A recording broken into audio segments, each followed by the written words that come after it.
श्री स्वामी समर्थ मंडळी, आज आपण साजरा करतो आहे तुळशी विवाह।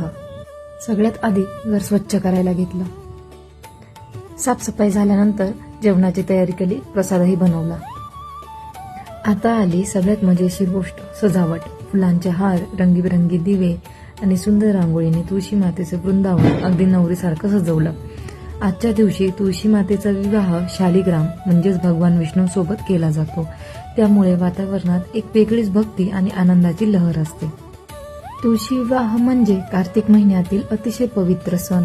पुराणात सांगितलं आहे की तुळशी म्हणजे वृंदादेवी, जी भगवान विष्णूंची भक्त होती।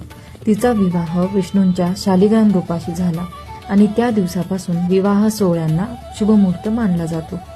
तुळशीचं पूजन केल्याने घरात शांती, सौख्य आणि समृद्धी येते असं म्हटलं जातं, म्हणून प्रत्येक वर्षी हा सण भक्तिभावाने आम्ही साजरा करतो।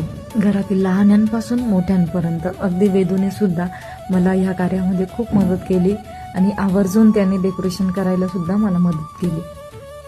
खरं तर आपले हे सगळे सण हे आपल्या लहान मुलांसमोर साजरे झाले पाहिजे।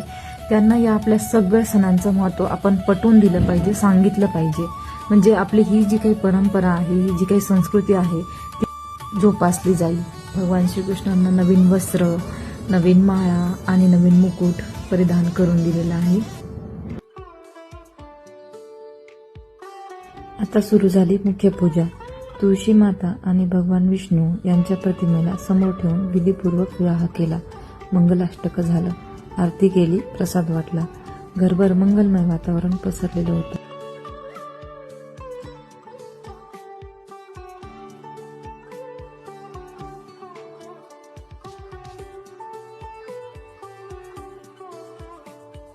आमच्याकडचा तुळशी विवाह असा पार पडला, भक्ती, आनंद आणि उत्साहाने भरलेला।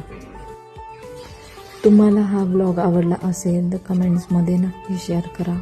तोपर्यंत जय तुळशी माता।